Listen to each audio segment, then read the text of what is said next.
Hello, you two. I'm glad you got my letter. Duran's awake and waiting on the bench over there. I'm here if you need help. Just give me a shout. Don't worry about us. We'll be fine. Oh, hey, you two. I just remembered what happened right before I passed out. Thanks for holding me back. I shudder to think what might have happened if you hadn't. I'm fine now. It's just... a lot of people seem to have forgotten me. Don't worry. We'll figure out a way to fix this. Why don't you start by telling us what happened? It felt so strange. After I realized no one recognized me anymore, I suddenly felt like I'd completely lost contact with my body. Abyssal power lies sealed within this body I inhabit. So when I lost my connection to it, I lost control of that power too. It wasn't until I heard everyone calling my name that I was able to reconnect with my body. You lost contact with your body? Does that mean there's something wrong with it? Sounds like we need Albedo more than ever. I don't think the problem lies in Albedo's alchemy. Huh. But then, why are people forgetting you? Guess that's what we need to figure out. That means we need Alice for sure. But it's been ages and she still hasn't been in contact. Now would be a really good time for a hint. How could the story's budding branches even hope to reach beyond the towering walls? Leaving the castle, the witch went off in search of the tallest, grandest tree in the whole world. High up in the canopy of that tree, she sought a resting place, a refuge where the little sapling might take root. Go to that place, for it was there that the sapling felt its first breath of wind. Huh? Was that another clue? Does that mean the story isn't over yet? Leaving the castle. It just occurred to me. If this story is all about my own experiences, then wouldn't what happened after I left Simulanka be part of it too? But how could she possibly know exactly what would happen? And even if she did, how could we know when the story was complete? Yeah. Since we can't reach Alice right now, we'll just have to get to the bottom of this ourselves. But first, we gotta figure out where this riddle wants us to go. The tallest, grandest tree in the whole wide world. Huh. The only place that ever gave me that feeling was the one I ended up in right after leaving Simulanka. They had great coffee there, too. And so many books you'd never run out of things to read.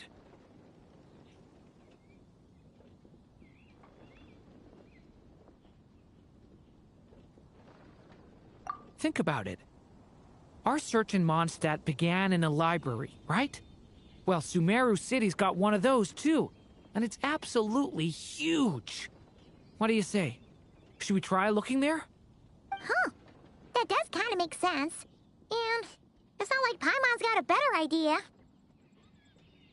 Alright, let's just give Jean and the others a heads up first. Well, it sounds like you've got a plan, so I won't interfere. All I ask is that you stay safe. Albedo won't be back for some time, and until he is, we can't know for sure how dangerous Duran might be in his current state. I'm so sorry about what happened before. Believe me, I'm not blaming you, and neither is anyone else here. If anything, it's the opposite. We're all just worried about you. Worried? About me? Come with me. I want to show you something. As soon as they heard you were awake, they all hurried over to see how you were doing. You all came to see me? A little birdie told me you're working on finishing a storybook. So maybe all those people losing their memories is just a plot twist, waiting to be resolved. Miss Lisa, you always seem to know how to put my mind at ease. Please, everyone, don't worry about me. When I get back, I'll find a way to complete my mother's story, and the one we started, too.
Whew. After the library hunt in Mondstadt, it's not as if Paimon was expecting this to be easy. But this... yeah... this is something else. Where do we even begin? Even the clue this time seemed kind of cryptic. Yeah. Guess the best we can do is stay on the lookout for more weird things going on.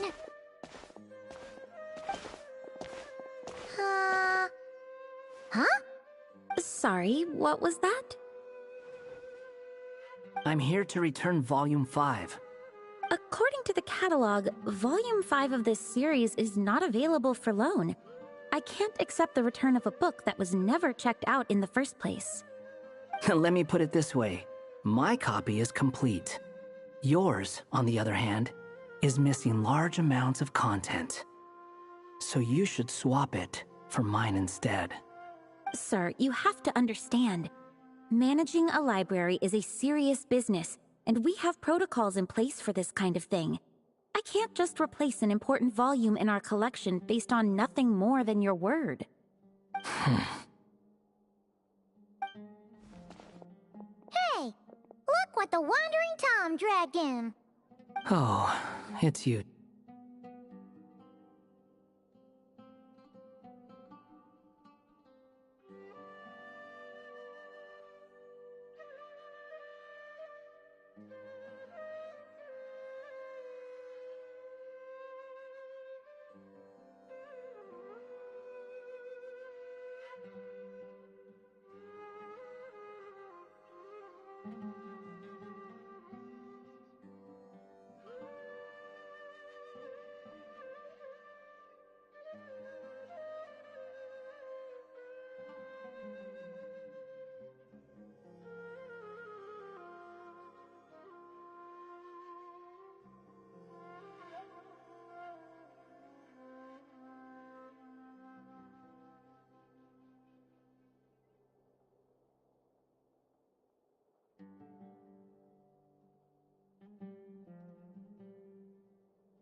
And, what is it you're doing here?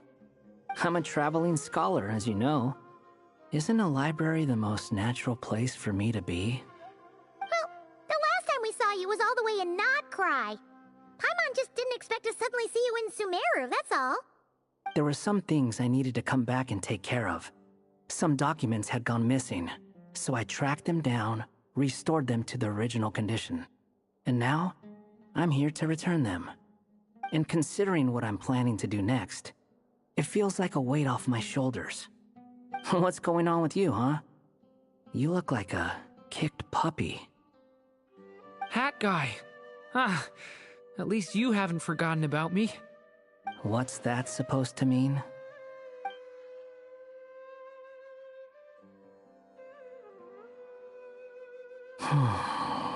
So it's been getting worse.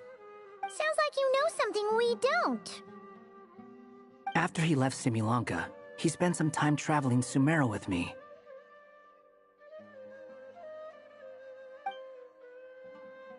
I was working on several texts at the time, and I stumbled upon something strange. Anytime Durin of Simulanka was mentioned, before long, the record would disappear. Which means, all the remaining records on Durin are about the evil dragon that fell on Dragonspine. How did you even discover that? If I remember correctly, Hat Guy loved the time he spent in Simulanka so much that he started writing a travel log.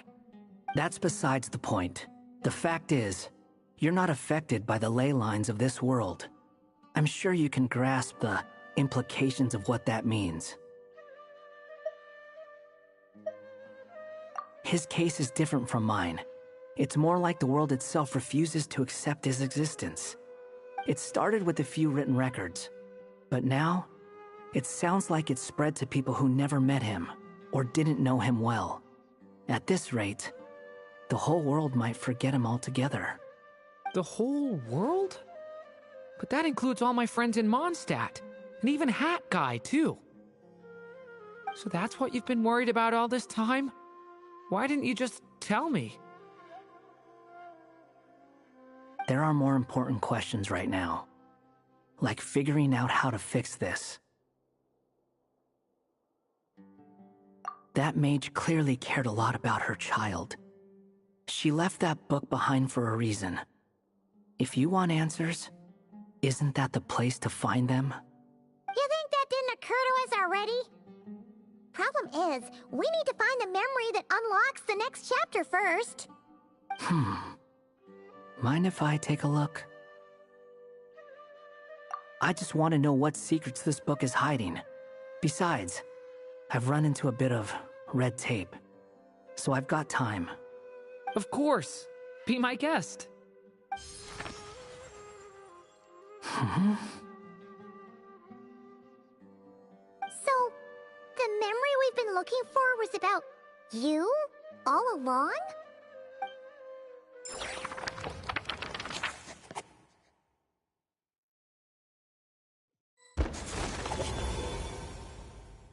The little dragon became companions with a stray cat with dark blue fur. It was a friendship born of all they had in common.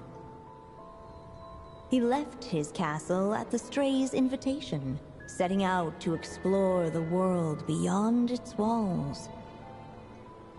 There, he grew fond of the outside world, eager to make friends and share the story of his life. Taken by the dragon's story, the stray tried to write it down. But he soon realized that no matter how he tried, it would always warp into the evil dragon's tale.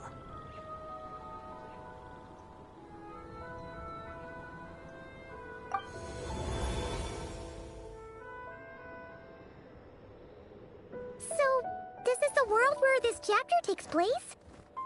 Looks like we're at the top of some kind of gigantic tree.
This one must be about what happened to me when I first arrived in Tevat. No wonder the memory that unlocked it was about Hat Guy. Most of my memories from that period were. Hold on. Anyone want to explain how I ended up looking like this? Maybe you've become a character in the story too. You see me as a stray cat? A wandering Tom, to be exact. You should count yourself lucky. Of all Durin's friends, your character is by far the most memorable. Maybe it's because I've known Hat Guy for longer, so my impression of him is more vivid than the others. Vivid? Then how come you haven't changed one bit? Guess that means the impression the Traveler left was so vivid, it didn't need changing.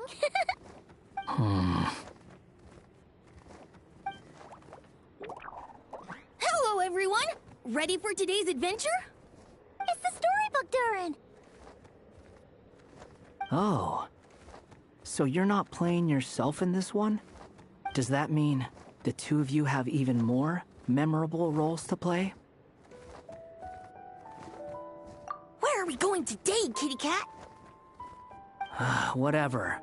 Just follow me. Same as always. Okie dokie! Can we chat along the way? If you have something to say, just say it. Was that seriously how the two of you communicated when you first got here? Yep. Anyway, how do we get ourselves out of here? Usually, the narrator gives hints to help us figure out what to do. Speaking of which, about time we got some of those, don't you think? The story's vines had woven themselves together into a giant tree, the boughs of which a little storyless dragon now paced, homeless among its leaves. He had to find a way to leave this place and set off in search of a home of his own. If he stayed, the world would erase him from its memory altogether. To leave this place? But where am I supposed to go? The little dragon felt completely lost. Just like the vines, the road ahead branched off into different directions, twisting and turning before disappearing into the mist. But as luck would have it, a prophetess waited up ahead. Perhaps she might know where each path might take him.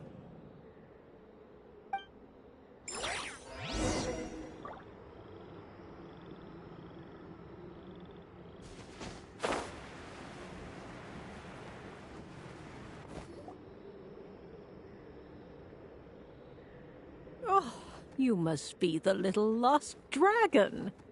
It's true. My friends and I are lost. This meeting was no accident. The prophetess was in fact the seer witch, here to present her promised gift. The seer witch? Oh yeah! That's Mona's teacher, right? The old hag? Insolent child. I am the seer witch, your prophetess, not some old hag. Sorry! Now, little lost dragon, I have come to bestow the gift I once promised. A prophecy. A prophecy? Hear me now, for my prophecy is this. One day, the dragon from beyond the castle shall be reborn, and none may avert its coming. The wind took the prophecy and swept it off into the distance. And so, the little dragon was shown a path to wander.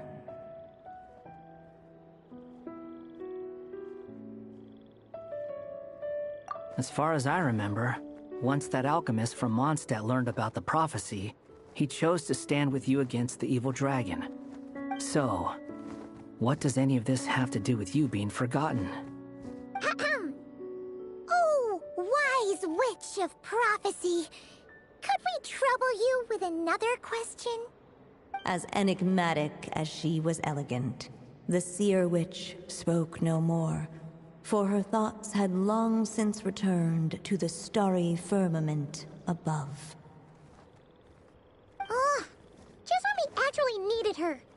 The Seer Witch was my mother's friend, so the prophecy she just gave should turn out to be helpful.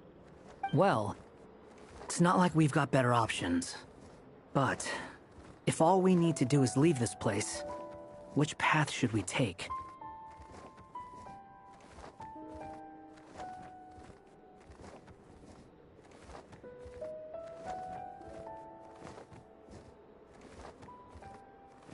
Why don't we take a look around?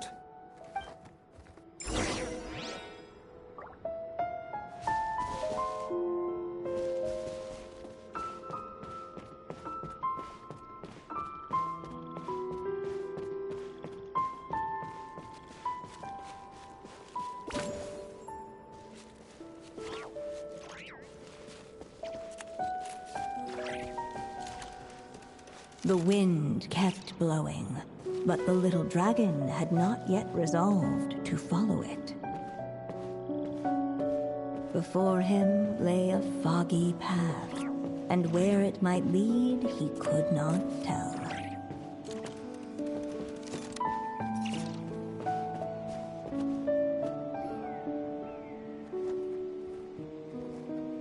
If we go this way, we'll be heading back to Mondstadt, just like we planned. Out of all the options so far, this seems like the safest, right? At least we know what happens next. He helps stop the evil dragon from returning, gets a new body, makes a whole bunch of friends, who all just forget about him. But you didn't forget, Hat Guy. I'm just saying, choosing this path wouldn't solve the main problem. You'd still end up being forgotten. Huh.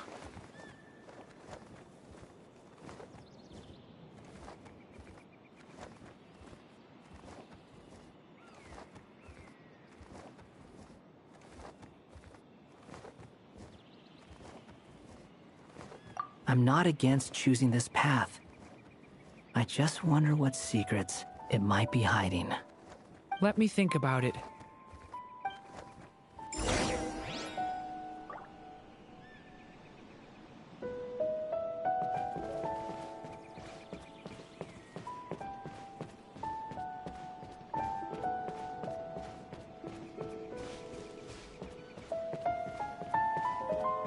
I still think you should keep going, little dragon. If you leave the castle, you can accomplish something amazing and make a bunch of friends along the way. Really? Then let's go! Unable to preserve his story, the little dragon wandered astray. Fortunately for him, a certain prophetess had left behind a prophecy to guide him. The wind took the prophecy and swept it off into the distance, and so the little dragon was shown a path to wander. Following the wind's guidance, the little dragon made his escape. In turn, the prophetess affirmed the little dragon's choice, leaving an extra secret as her parting gift.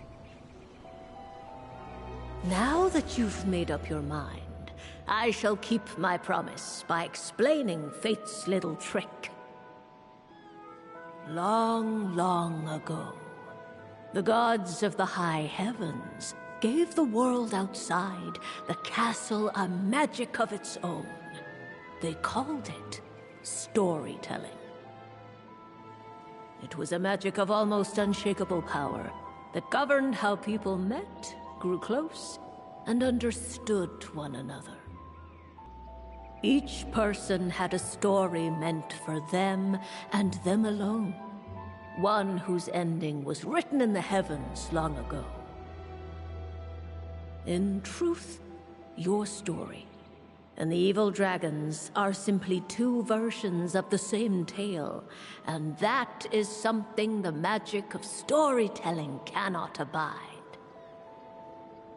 Beyond the castle's walls, your story cannot take root, for the evil dragon's tail has done so already.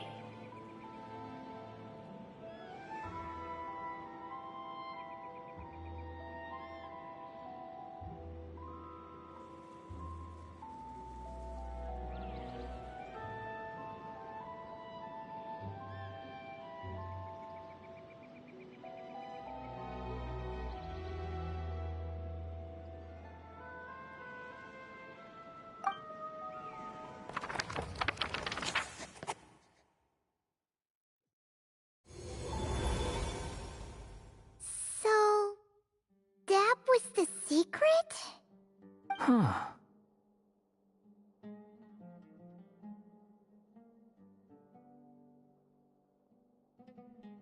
But what does that mean? You still don't get it?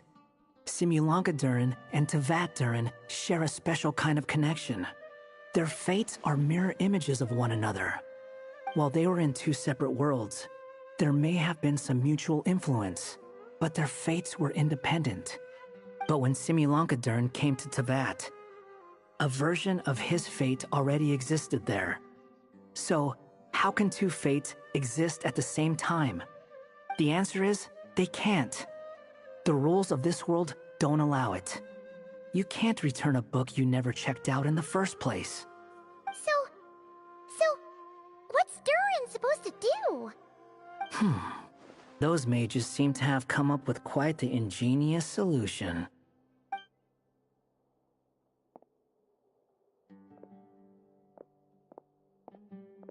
I'm here to make a return. As I said, there's no record of Volume 5 of this series ever being checked out. Then just think of this as Volume 6. Based on what I know, the author was planning on publishing another volume anyway. The catalog does have a slot reserved for Volume 6. So, this is it? Sure, let's go with that. All you need to know is, I'll be the one writing this series from now on. You... What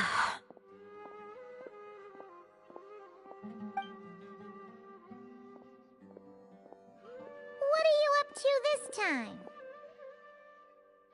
Remember the red tape I mentioned before? Well, I just took care of it. Now, I guess you'll be off to see your alchemist friend? It should be pretty obvious by now. He has the answers you're looking for. Well, we do have a whole bunch of things to confirm with Albedo, that's for sure. But didn't Jean say he'd be gone for quite a while? I'll join you. Just let me know when it's time to go. Hat guy? Don't sound so surprised.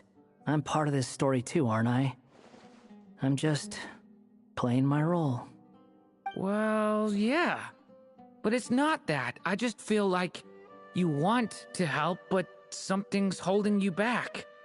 When I first realized you were being forgotten by the world, I thought it might be because you spent too much time with me. I even thought cutting our ties might be the only way to fix it. Why would you think that?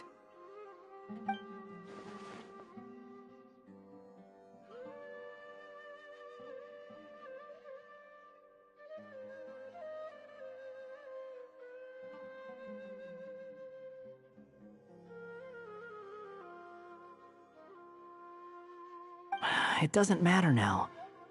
Judging from the answer this book has given us, I was probably overthinking it.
Just as well. With the ley lines rejecting him like this, the people who still remember him are his only remaining connection to this place. If that last fragile tie was broken, who can say what devastation his unbound body might unleash? And to think I'm one of the people keeping you here, instrumental in helping change your fate. Can't say I saw it coming. Well, if it's good enough for Hat Guy, it's good enough for me. After all, he is about as odd as humans get. Excuse me? With some people, even if you try asking a simple question, they'll always give you a complicated answer. And the more you ask, the more complicated it gets. Truth is, Hat Guy's just that kind of guy.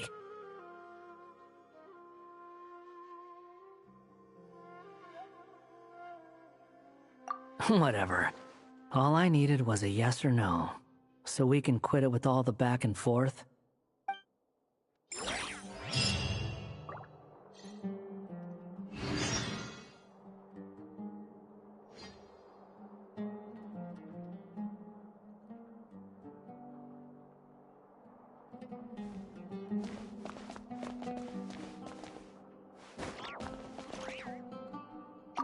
I'm sticking around for the next few days. So, when it's time to go, you know where to find me. Maybe I'll borrow something to read.